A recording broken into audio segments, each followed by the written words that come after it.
Hello and welcome to the Mama and a Manse podcast. We survived Holy Week. If you've never watched a podcast or didn't happen to see last episode, I was talking about how Holy Week was coming and it was going to be crazy and all of that stuff. And it completely was. But we survived it and have been spending this past week recovering. If you aren't aware, my husband is a pastor and we live in a church-owned home, which is called a Manse in the Presbyterian Church. And so that's where my name comes from. We also have 5 children, so that's the mama part. And I was intending to podcast earlier this week, and our 11-month-old has decided that she no longer wants to wait until 1 o'clock to take a nap. She wants to nap at 9 a.m. And so when her brother goes down at 1 p.m., she is not ready for a nap again.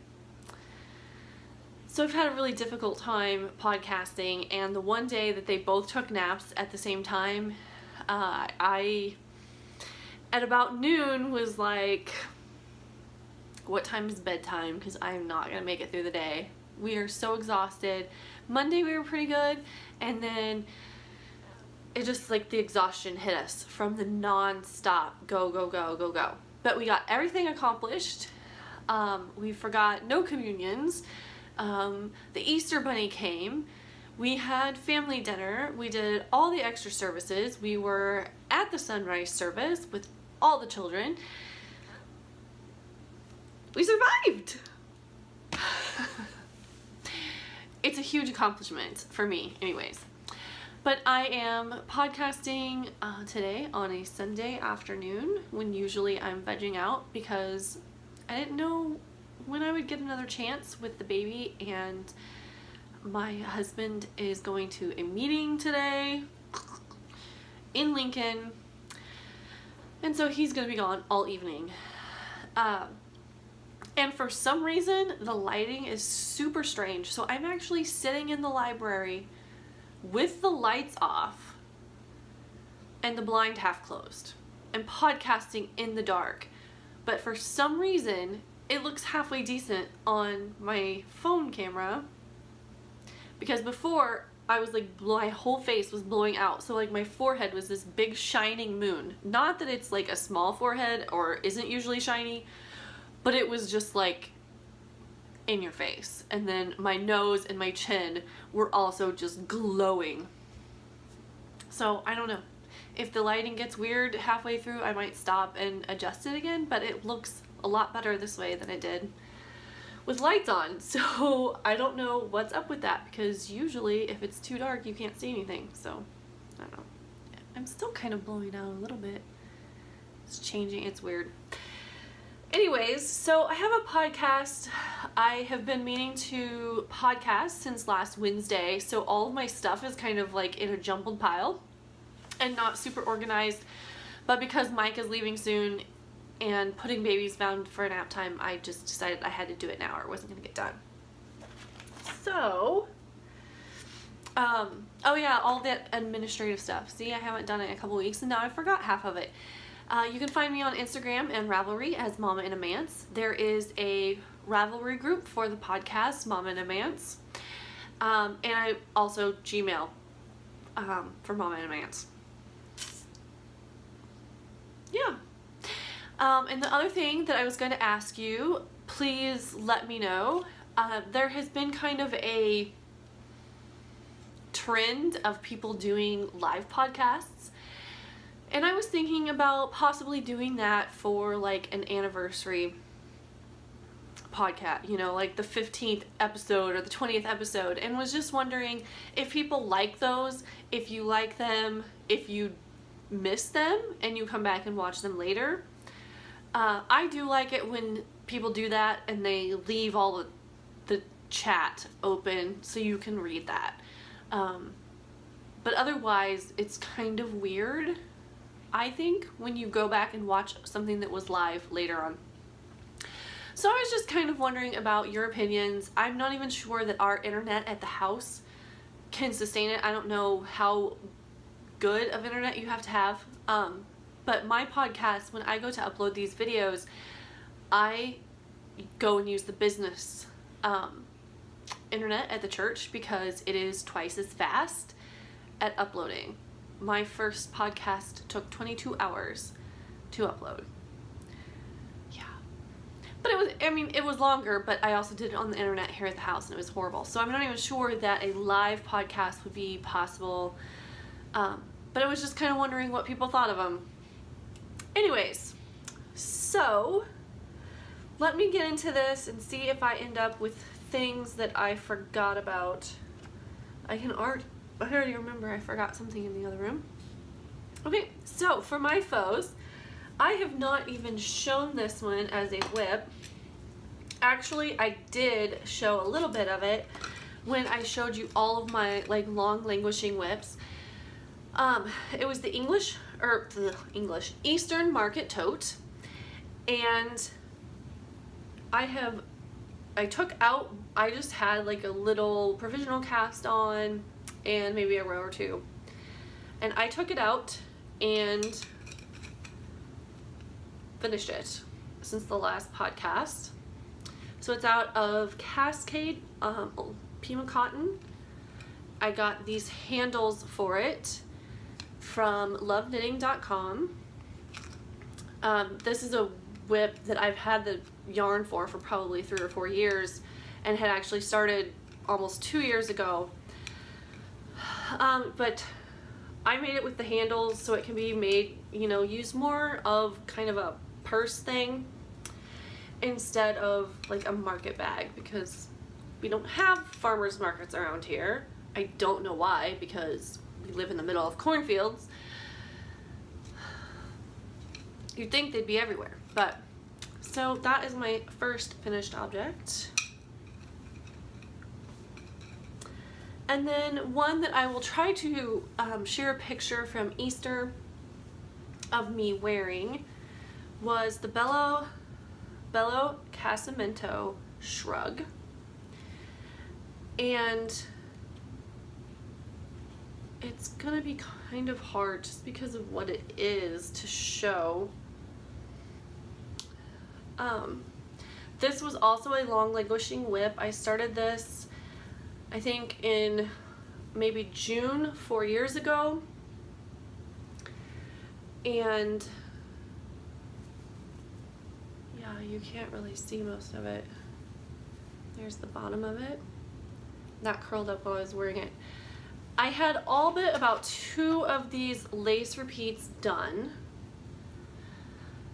And so I finished those, and then you had to do the picot bind offs on both sides and seam it up, and then you picked up and did all of the collar, which included short rows, so that this one is obviously much bigger than that one. And I decided on Tuesday of Holy Week that I wanted it for my Easter outfit. I was super pleased that I got it finished, but at church, realized I had a string hanging from it that I completely forgot to weave in, but it went really nicely with my dress. I felt like I had kind of a vintage vibe going on. I wouldn't probably normally wear something this like delicate and fancy every week, for one thing, because the second we sat down in the pew, the baby like put her head into me and started wiping her boogers on me. Kids. So I don't want to have to like wash something like this every week. But for Easter, it was very lovely, and like maybe a wedding or something if I go to any of those. But it's very beautiful, and I will try to remember to put in a picture of the outfit. And it was, of course, freezing cold that day. It's supposed to be spring. It seems like it just gets colder and colder later into the year the older I get. Another thing that I finished were my drive socks, or dérivé. I don't know how you're supposed to say it. I believe it's a French word, but it is the latest knitting expat pattern, and this one was from the Wanderlust sock collection. So it's eyelets and knit pearl texture. And this was in the Hedgehog Man on the Moon club colorway. There are 2 of them. And now I can finally wear them because I've had them on the blockers forever waiting to be able to show them.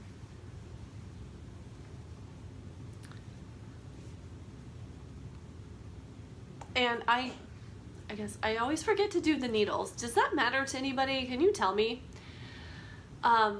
These were on size 1s, which is what I always do my socks on, so it's not really new information. US 1s, 2.25 millimeters. And Knitting Expat Designs. I can't remember if I said that. I'm like rambling. Other than that, finished wise, the last couple days I've been going crazy on blanket squares. So yeah, I will start with these. I have 2 of them with their ends woven in. This is the Pinwheel Scrap Blanket, also by Knitting Expat. And these were actually the samples from Row 1 Yarns, which is a monthly subscription where you get little minis, like 5 or 10 gram minis from a dyer. And March, it was Backyard. Let me just make sure that I'm not saying the wrong thing. Backyard Fiberworks, hand-dyed yarn and knitting supplies. And they are an 80/20. So I had really liked the colors in this, so I did those 2 squares, which have had their ends woven in thanks to the lovely husband, who I'm quite pleased enjoys that because I don't, and I could just I kept knitting last night while he wove those in and finished another block. So this side right here is still the Backyard Fiberworks from the March from Row 1, and then I went into April, which came on Thursday, and that is Dream. So I started on that month. And the Dream is an 85 BFL superwash 15 nylon. So I had been knitting on all of these from the Backyard, and then I switched over and it was this one that I did first. Like, wow, this is a lot scratchier. And I'm like, oh, there's some pokey hairs in it. Then I'm like, oh yeah, I remembered that it said that it was BFL, which I've never had BFL. It's not scratchy, just in comparison, going from one type of yarn to the other. One was an 80/20, one of them is a BFL. It does feel a lot thicker and, I don't know, sturdier. I don't even know what the words are. And I don't know if you can see, there's more of a halo to this. There's a lot of little like guard hairs that stick out. I don't know that you can necessarily see them. There's maybe one that you can see. But yeah, so that one is pretty much done, just needs the ends woven in. And then during work time in Sunday school, I started the next one, and this is still in the April BFL. I really enjoy this blanket pattern. I don't necessarily have to have this on, but I wanted to make this point. I use 2.25s, which are 3 millimeters, and I use DPNs. I put a point protector on the one that has the short rows that kind of stay on it, because when you get about halfway through the block, it starts, the end of your needle will catch the, I don't know if I can explain that. So like if you had knitted these and then you were on this one, the end of your needle starts catching this area around here, and some of my first blocks I kind of like had pulled out a thread kind of, and it just didn't look as nice. And then there was one stitch that had kind of gotten a little bit frayed because it had gone through it. And so I put the point protector on there so that it can't go through.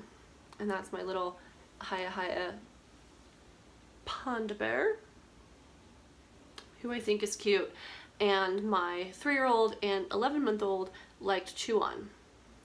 I think they're cute, they think they're tasty. And also, I had kind of been hemming and hawing about whether I wanted to put a border on this. And I have, just in the last like 2 days when I was working on these, decided that I definitely am going to put a border on it. I think that I'm going to use Knit Picks Cobblestone in the Stroll Sock. I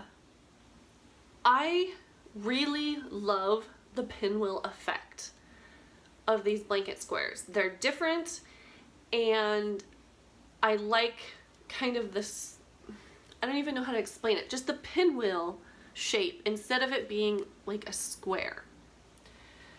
But, and I don't know if you can tell this if I'm just like holding them. When they are together, I'm not going to be able to make this make sense probably. When they are put together, I feel like instead of the pinwheel, you see this diamond shape in the middle. So no matter what the colors are, I feel like this is what stands out. And so then this one goes with the two that are above it, and this one over here goes to the side. And that is the way it looks. Like, it looks like diamonds. It looks like squares that are just turned on the bias or something. I can see it here. I may be the only one that actually sees it. But I want the pinwheel effect, so I decided I definitely am going to do a border. I think I'm just gonna go log cabin style and go around it. But I was going to, I think I probably have some of that gray for like Hill's toes and cuffs in here. So I'm going to go around one of them and weigh how much it takes for each block before I order a bunch from Knit Picks, because blanket math is hard, as the Prairie Girls have taught us. So, let me see. I think since that kind of moved us into the WiPs. Oh, and in case you were wondering, my stole that my husband was supposed to get for Easter hasn't been touched since the last time you saw it. Just in case you were wondering. Okay.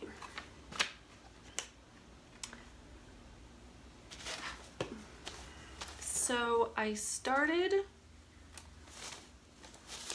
my next Knit the Stars pattern, which came out like the 21st of March or something like that. I don't know that you can really see it all that well. It is a lace zigzag pattern, kind of. This is by Laura Beth Knits. And I haven't gotten very far on it. I've only done one repeat. So I don't even know, like, if you can tell.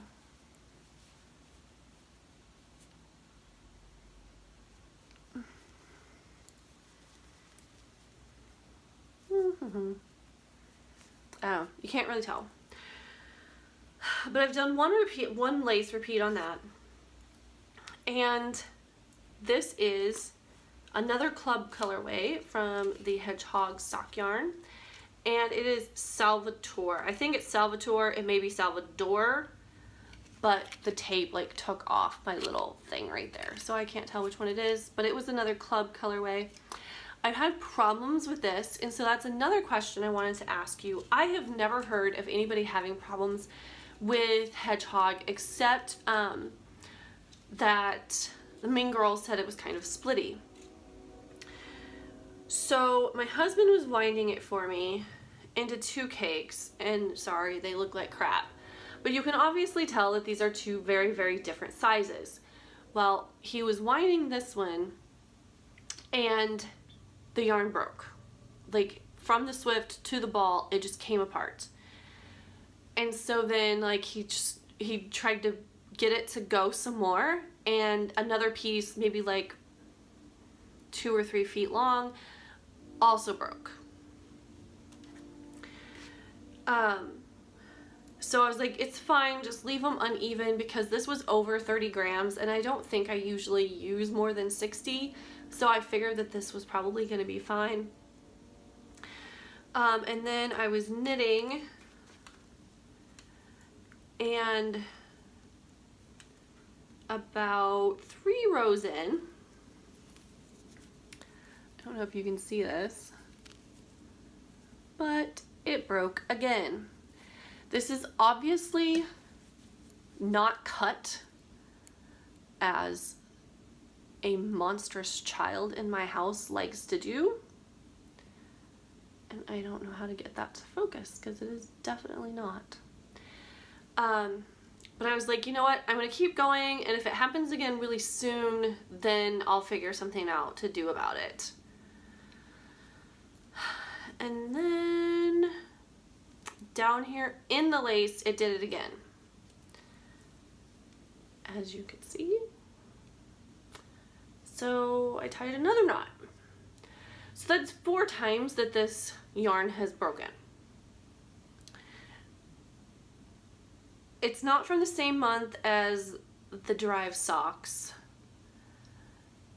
So I haven't knitted with the yarn from that same month. So I don't know if they had a bad batch of yarn, if something has happened to this yarn since I got here.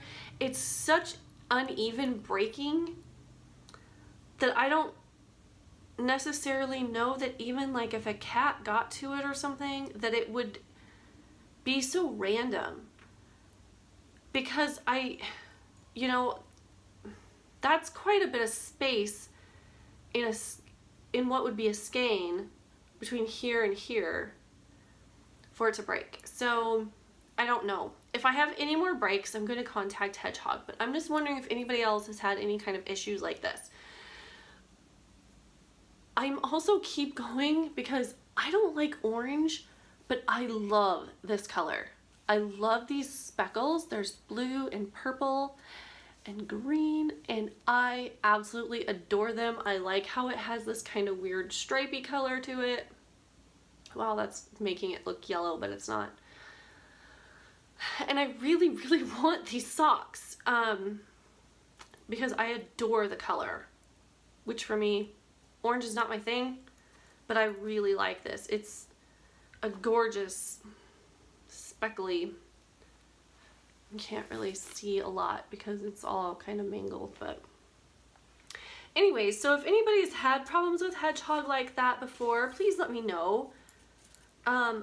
I haven't, but I've only knit that pair of socks that I just showed a little bit ago in Hedgehog, so I don't have a ton of experience. I mean, I have quite a few skeins of it because of the clubs, but I haven't knit with very many of them yet. So I'm hoping that that is just either a bad skein or something, because it definitely wasn't cut with scissors, which is what Isaac likes to do. And I feel like if a cat chewed on it, it would be like to the one end of the skein to the other, and then there'd be a break, and one skein to the, you know what I mean? Like, they'd be closer together, where it was just like one pass around the skein, not randomly and weirdly placed. Anyways, then I also started, sorry my legs are already going to sleep, that's not a good sign. I started another pair of socks when they came out on Easter, obviously after church, when I was half brain dead. Actually, no, I don't think I started them until Monday. These are the Nestled Socks by Knitting Expat. They are the next installment in the Cozy collection. And again, black and white picture, you can't see them very well. They have a tiny weird little cable thing that makes kind of a nest in between some ribbing, basically. I watched her tutorial and had a really hard time because she knits as a flicker and I knit continental. So when she was moving the yarn back and forth, for some reason, when I move it, it wraps around the stitches, but when she moved it, it was not. And so I had a hard time figuring out how to do it without getting the yarn around my stitches and making it look completely different from what she was doing. So I actually only got halfway through a repeat on this.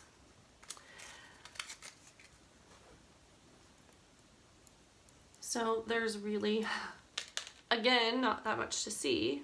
I just flung a 9-inch circular over there. But this is it so far. You can kind of see the little nests right in there, but it's not very far. But I love this colorway. It is Lofty Loops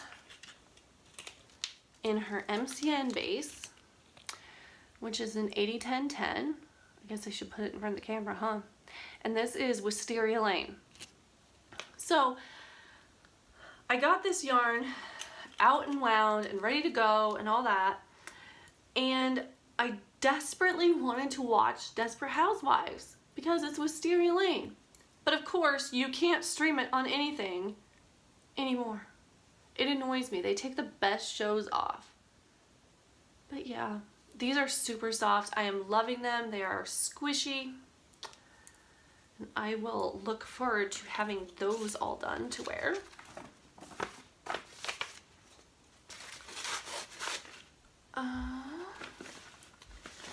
Then my next whip, let's just say I had like knitting ADD this week for the last 2 weeks. So the next thing I'm going to show you is Drop 'em Like It's Hot, which is by the Cozy Up Designs, or the Cozy Up with Stitch and Sisters podcast. And it is part of their like Cotton Cow. So it is kind of a summery shawl, and I actually need to switch needles because I don't have a longer cord for these signatures. But it's lots of drop stitches and lacy bits. I've gotten down here and some more color repeats. So my yarn for this is also my one of my acquisitions, I guess the other row 1 yarns, there's the rest of it.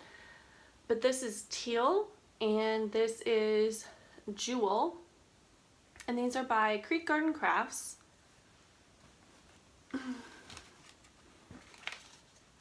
What did I do with her little thing? Okay. They are 100% Pima cotton. And this is her little card, and it came with a little progress keeper, which is a bunny. I don't know if you can see it. It's blowing out for me. So,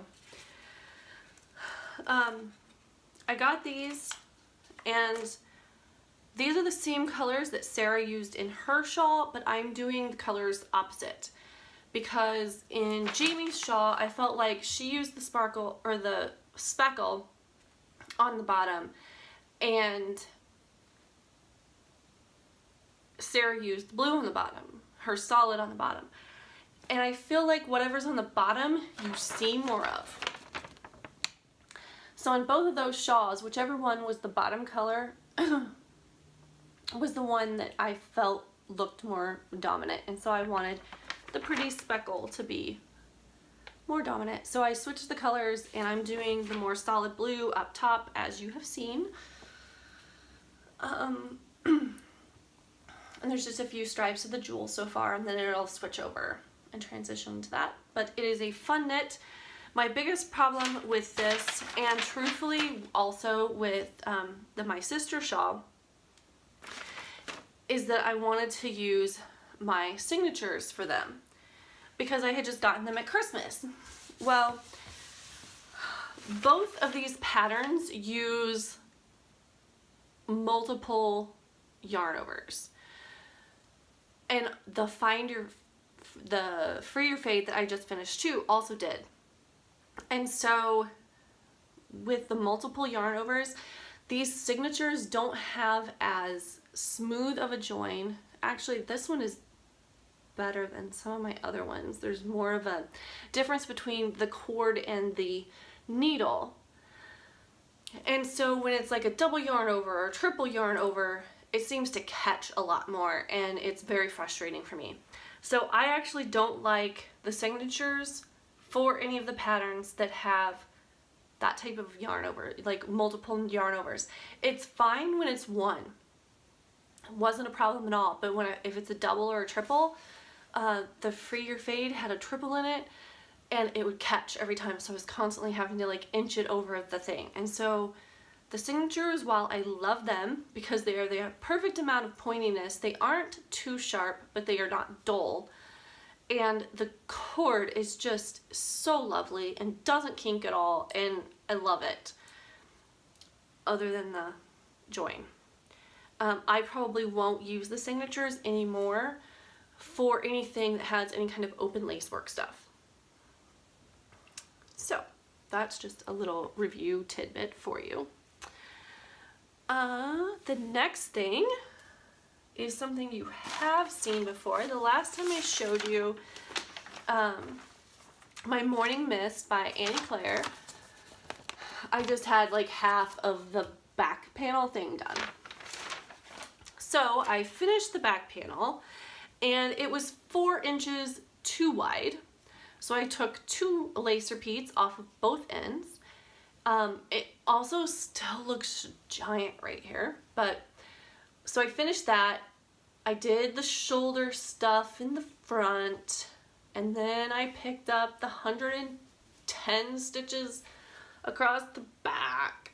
Oh my gosh. But anyways, so I am going down the body. I have my armpits already, and I don't know how many ever inches that is done on the body, and I'm losing stitches. How do I always end up losing stitches? I never do that any other time. These are also being knit on signatures, and they are the 3.5 millimeters, size 4 US, and there's not yarn overs in this. It is plain stockinette, so I don't have a problem with the join on this at all. It goes over it pretty well. You know, the stitches are big enough without having that tendency for one of the loops to really tighten up like in the multiple things. But this is going, my biggest problem with getting very far on this, it is my only project right now that is just plain stockinette stitch. I don't have to look at it, I don't have to do anything.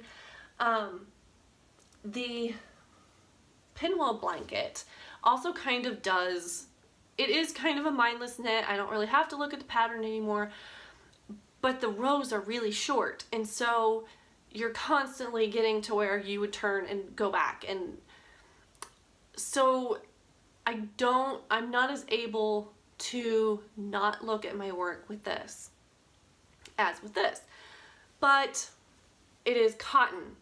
So, and I am making that out of cotton from Knit Picks, which is 70% cotton, 30% linen in a DK weight. Why are we doing that? Whisker is the color that the lace is, and Rocket is this color. I thought it was Robot, but apparently it's Rocket. I don't know how I did that, but If I have called it robot before, I apologize. Then we had another yarn catastrophe.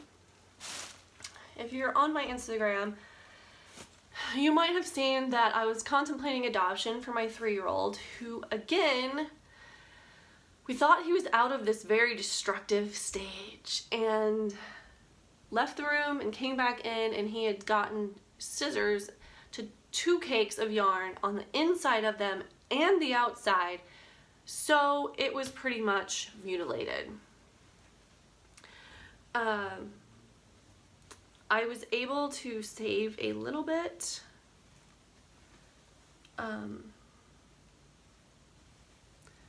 Out of that, but I have about 4 little minis of the creme de la creme, and about 7 of the Dogue's Palace that I was getting ready to make into a shawl. And I didn't save anything that was less than 5 because I don't need any more ends to weave in. And I think the biggest black one might be 7. So that's all out of 2 skeins. And I will try to insert a picture here so you can see the horror.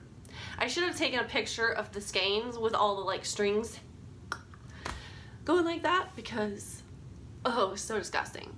I'd also like to note that most people who follow me on Instagram are knitters, and not a single one of you volunteered to take my 3-year-old son, knowing that he's a yarn cutter. Smart ladies. But anyways, I was super depressed about that, super disappointed because I had picked out the shawl and was literally getting ready to cast on what I was going to make with that yarn. I picked Sign of the Sun by Susanna Winter and planned for the gray to be the main color and the variegated to be where you see the yellow. So these are 3 Irish Girls Adorn Luxe, and I had shown these back at Christmas when I got them, but they are creme de la creme and Dogue's Palace. Or Dog's Palace. I don't even know how you say that. It's dog with an E apostrophe S. And I haven't gotten super far, but I did cast it on in the car on the way home from the yarn store. And you can kind of see there is lace in this part down here. So I can't really work that unless there's like kids being managed by somebody else. So it hasn't gotten much love in a few days because of the screwed up nap schedule. And also because I took like 2 naps because I was dying. This is in my super classy project bag, which is from Imagine It, because like I said, I cast it on the way home from the yarn store, took my needles with me, I guess as a rebellion against what my son had done and the pain that he caused.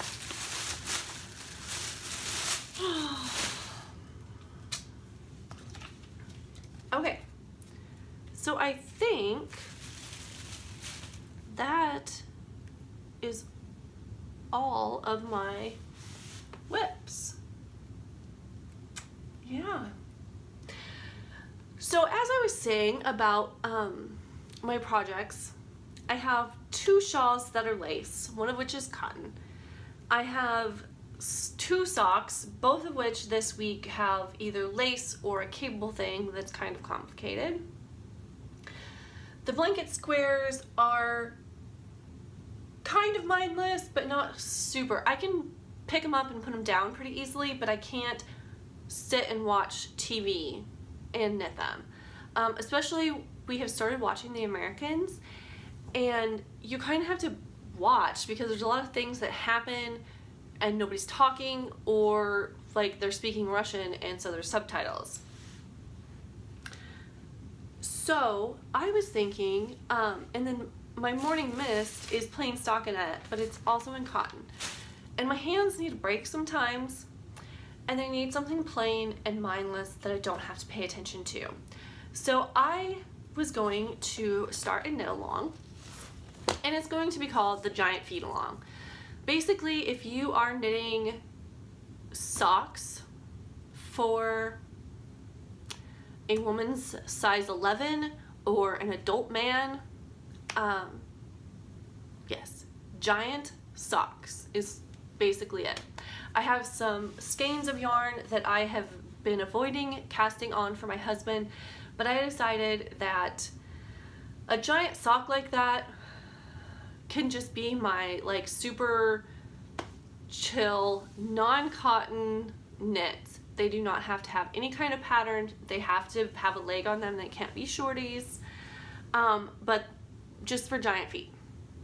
And I'm going to run that until Father's Day, which in the US is, you know, sometime around June 20th. I didn't actually look at the date, but whatever that Sunday is, that's kind of close to, it's like the third Sunday or something in June. So then maybe my husband can get a pair of socks, and I can also get him to cast on his Batman socks. However, just a side note, I will not be giving him these socks because I have told him for a year that I will not knit him socks until he gets a pedicure, because I don't want to spend all that time knitting size 15 socks for his bare claws to just rip straight through them. So they will be for Father's Day if he gets a pedicure first. But either way, I will have some plain knitting that I don't have to pay attention to, that I can just take and go, and that literally is going to take forever and completely mindless. So if anybody would like to join in on that, I will put together some sort of prize. I don't know what that is yet. If there's anybody who would like to donate prizes, let me know. But yeah, that's going to be going on from now until then. If you have a WIP already that is for your giant-footed husband or partner or son or whatever, or if you have above average women's feet, then if you are less than 50% done, so like if you haven't finished your first sock, then that's fine, that can count. And then I've been sharing my stats for each month. So in March, I did 1 dishcloth, 2 pairs of socks, 2 hats, a shawl, a shrug, and a bag.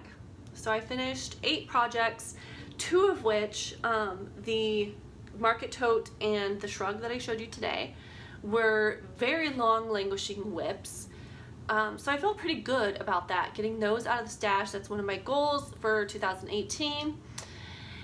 And I think the rest of them are probably going to get left until Stash Dash, just because I feel like even though I enter knit-alongs, I don't ever win. So it's, I don't know, the challenge of it, I guess, maybe is what makes it interesting and motivating to me. But Stash Dash, I'm gonna kind of like keep all my other like super old projects and do during that. And I came into the month with 3 WIPs, which were a top, a sock, and a sweater. Oh yeah, I haven't touched my sleeves. And Lofty Loops has decided that her sweater along is gonna end at the end of this month, and I don't want to work on my sweater. I don't want to pick up yarn, and I don't want to knit any more gray. I love the yarn, I love the pattern, and you know that I've been boycotting winter since March 1st. It's April 8th, there is snow on the ground again. It was 30 when I got dressed this morning to go to church. It is so miserable, it's so gray out, I don't want any more gray. Anyways, we'll see if I get that done. It's 2 sleeves, it's not that much, but I'm struggling.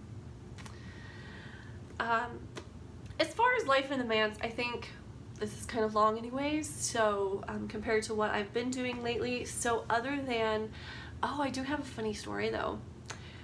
So during Holy Week, when it was like super terrible, we had our 3 kittens, we had scheduled to go in and be fixed. And I had it in my head that they were supposed to go in on Monday, Thursday. That's how I was remembering it. Monday, Thursday, I had to take the cats to the vet. So on Wednesday, I'm like getting ready to get in the shower and my phone rings and it was a Skylar number. So I assumed that it was the vet calling to be like, oh, hey, remember to bring your cats in tomorrow. And no, it was, hey, are you bringing your cats in? I'm like, yeah, tomorrow. She's like, you're supposed to pick them up tomorrow. So I'm like, okay, well, I was supposed to take their food away from them and I didn't. And I don't know when the last time they ate was because they always have dry food. Oh my gosh. So threw on clothes, tried to find the cats. I had arranged with a friend to borrow extra crates so that we could have them all in crates to take them to the vet. But I was gonna get them that night for the next day. It was such a mess. So yeah, I was supposed to pick them up on Monday, Thursday. And then of course we're like shopping and trying to get the stuff for our Easter dinner with my family. And the vet calls and one of our kittens has a heart murmur, which we've known about since the first time that she went to the vet. But obviously the first time she went, she was pretty small, and so there was kind of a hope that she would outgrow it. And then the next time that we went for like boosters and stuff, there's 2 vets, and that vet seemed a lot more like pessimistic about it. And so I knew that there was a concern and had even asked, you know, is it going to be okay for her to be in the anesthesia? Because if it's not, then we need to figure something else out, obviously. And so the vet calls me, and of course I was terrified right away, but she was like, well, you know, I would feel a little safer doing the gas anesthesia instead of the injected because it's easier on their heart, and just weighing this against, you know, if she got pregnant, if she wasn't fixed, how that would affect her heart versus anesthesia to be fixed, yada yada. So she just wanted me to update me. So like I'm getting all emotional, like, okay, like pet her some extra and scratch her a little bit for me before you like put her out, just in case, because you know they can't guarantee that even changing to the gas was gonna work. But everything is fine, the kitties are fine. They slept a lot like the first day they were back, but they seem fine now. They're back to their normal rambunctious selves and don't seem to be any worse for the wear. So no more worrying about all of that. But I think that that is probably all I have for today. I will try to put those pictures in that I talked about. Go ahead and go to the group. Please be a member of the group if you're entering the podcast to win prizes. Oh, no, that's not it. Oh my gosh. Okay, so I had asked a question a couple weeks ago about how you found the podcast, because quite honestly, I really didn't think anybody was ever going to watch me talk about knitting for any amount of time. And there are almost 100 subscribers now. I don't have 100 friends in real life, so I love that you are a part of my community, whether you are new or have been around since November when I started. And the people who left comments, I really appreciate that. And I could see from the comments that there wasn't like one place that everybody was coming from. You know, some of them said that YouTube had recommended them, other podcasters, seeing it on Instagram, finding me in Ravelry. So basically, there's no like one right way to make sure people are seeing. Anyways, so everybody who answered that on YouTube, I put into a drawing and random number generated to pull a prize, and I will gift you a pattern on Ravelry.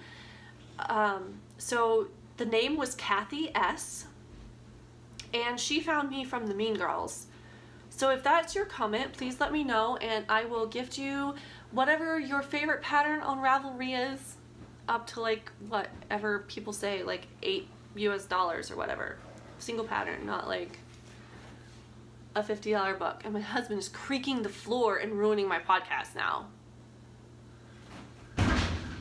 Michael, I'm podcasting! And then the other thing I pulled from my favoritist faux thread. I had shared several times about my windswept cardigan. It's my absolutely most favorite finished object of all time. And I asked people to share what theirs was. And from that, they can win a copy of the pattern of mine, of the windswept cardigan, which is by Melissa Kemmerer. And that number generator gave me LNS Crafts, and she has a podcast, a very new podcast as well. So if you could both contact me on Ravelry, that would be the easiest way for me to do that, because obviously they're Ravelry prizes, and so it would already be right there and have your name and all that kind of stuff. So Kathy S. and LNS Crafts, please get in contact with me. Otherwise, my husband is going on his Tahoe vacation next week. It's a work trip. Vacation. And so I am hoping I can podcast, but I am not sure that I will be able to. Yeah. Let me know if you like live. Not that I'm going to do live when I don't have other parental supervision here, but it's a thought for the future. Maybe next week I might even try to do vlog. I don't have a selfie stick though, so I don't know if that would work. It'd probably just make everybody puke. But anyways, alright, so enjoy your knitting. I hope that you stay warm. I hope spring is coming for you, because it's certainly not in Nebraska. I really appreciate you coming and spending this time with me. Happy knitting.